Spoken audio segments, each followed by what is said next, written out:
Let's go to your questions. Remember the number, if you have a question, it doesn't have to just be about service or parts. It could be anything, marriage advice, whatever. 8333 Ask SDR. Let's go to the question. Hey, Chris. My name is Kelly. I work here in southern Louisiana. My question for you was working with technicians. I don't want to overstep and make a technician feel like I'm second guessing his diagnosis. He is the technician. He's had the training. But dealing with techs and just knowing that they either didn't take the time to diagnose it and it seems like we're throwing parts at something, or them basically saying that a part failed a certain way, and then either by knowledge or doing my own research, talking to other technicians, knowing that that's not how that part operates. I've actually sold a job on a car where he told me the turbo was leaking, needed to be replaced, only to find out. And my customer didn't actually have a turbocharged car. So that was my fault partly too, because I didn't actually go out there and put my eyes on it, being, busy in the front. But I feel like my customers lose their faith in me, makes me feel like a liar. And I don't know how to approach a technician that way without, ruffling some feathers in the shop. Or if I need to ruffle feathers, that's fine too. I just try to keep the peace, when possible. Ouch. What would you say to that? Well, I think that there's a couple of things going on there. I'll let you address what you would do with the technician that told you that it needed a turbo. But in general, I think that this is something that, as an advisor, that I actually had to get really, really good at, because I don't know anything about fixing cars, right? So like when I went from sales back to So no matter service, what you said, it was an insult to the tech. yeah. So what I did is I went back into the shop and I really asked them for a show and tell. What I did is I fell on my sword. I said, you know what, guys, I'm sorry. I don't know anything about fixing cars. And the more that you help me explain this to someone, the better off I'm going to be able to sell it for you. But in the meantime, when they're showing me the thing, it's also kind of confirming their diagnosis a little bit too, right? Because they've got to show me whatever the thing is that's broken. But a tech telling you about something that's needed that's not on the car, that's a different scenario, don't you think? Do you think that the tech was messing with her, or do you think that the tech, that was real? So what I think happens in some cases is technicians, when you figure you've been working on the car for 20, 30 years, you get an RO, it's got a certain complaint on it, and in your head you automatically go to, oh, it needs a turbo because of the description of the issue, and then you give it back to the advisor, say, call them, tell them it's going to need a turbo. Like, you don't look at the car or anything like that. So that probably works in 95% of the cases where they're right because of their experience, but in those 5% of the cases, like, I don't know, it's unacceptable to call somebody and tell them that they need a part that they don't own.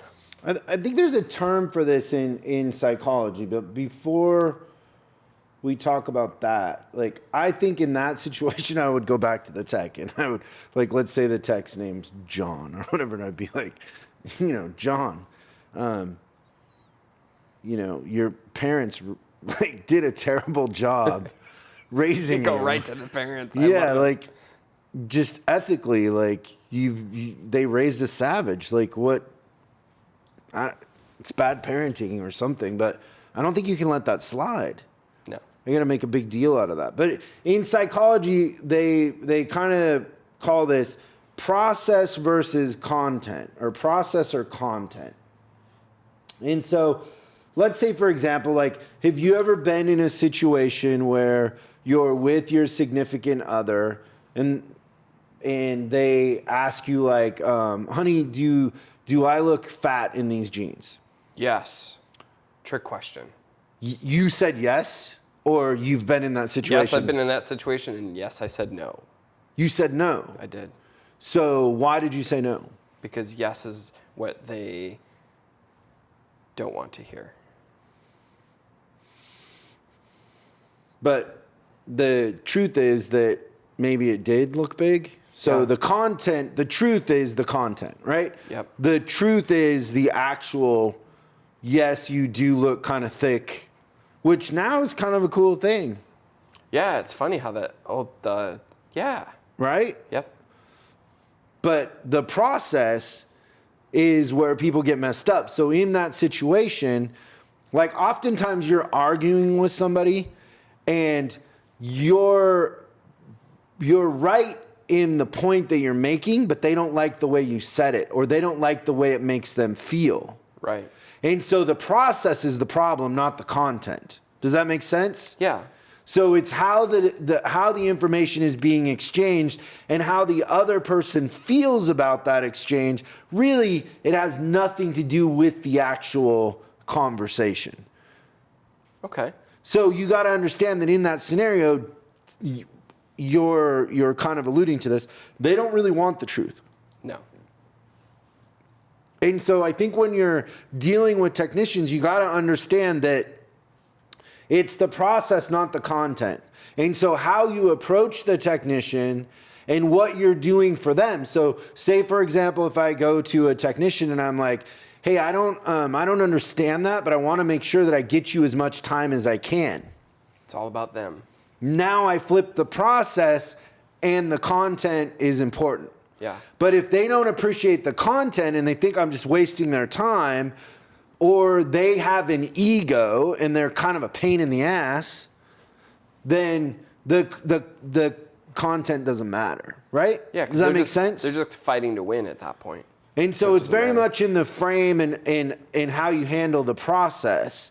And so making it to their benefit and that you're trying to protect them or trying to save them time. So say you go to a technician and you're like, hey, I want to understand this because I don't want to write this wrong. Or I want to make sure that you get paid under warranty for this. Or those little things I found make them open up and they're your best friend. Mm-hmm. But if you just come to them and you're like, hey, show me that. Yeah, it's then A lot it's of saying, them are "I don't super believe you." insecure and it's like, well, why? You don't trust me? Right. So you have to manage the process with technicians often and make them feel like it's to their benefit. Yeah. So maybe it's kind of like saying, instead of saying, yes, those jeans make you look fat, I want to make sure these jeans fit you right. Or saying like, what, are you trying to have a big butt like Kim Kardashian? Or Right. Which is the in thing. yeah, so Yeah. you can manage the process. Definitely manage the process. And coming at it in an accusatory manner, I've never seen that really work with technicians. I think that's the thing as an advisor, like you have to be, the technician has to be your biggest fan in order for the thing to work really, really well. I mean, I often thought like, thank God these techs don't talk to customers because they're mean. Sometimes. Like they were very mean, you know. But the thing is like I'm sure they see like when I was an advisor, a young kid, and I'm making money and like all, there's maybe more glory in being an advisor sometimes. Like the Yeah. techs don't get enough credit, even though they should get all the credit, they don't. And so just the way the process is in a service department, they're in the back, Yeah. they get blamed for a lot of stuff. And so it's just the nature of the business that we should be aware of and try to change that. Yeah, for sure. Showing gratitude to technicians is a really, really good way to kind of get little things like this solved. They have But to know. in answer to your question, Kelly, is manage their feelings, but get to the point. Like that's unethical, and I'd be very clear that that's unethical, and it's not something that should be allowed. And I mean, I hope that you don't work for a place that's okay.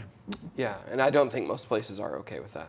I feel like what happens is sometimes we'll sweep it under the rug and it doesn't get to the right people. Thanks so much for watching this clip of Service Driving Revolution. We're uploading new stuff every day, so make sure you subscribe and click the bell icon so you don't miss out. If you have a question you'd like us to answer on the show, call 8333-ASK-SDR and we'll answer your question on the show. That's 8333-ASK-SDR. For special deals on our books and training, head over to offers.chriscollinsinc.com. Now that's offers.chriscollinsinc.com. I'm Chris Collins, and I'll see you in the next video.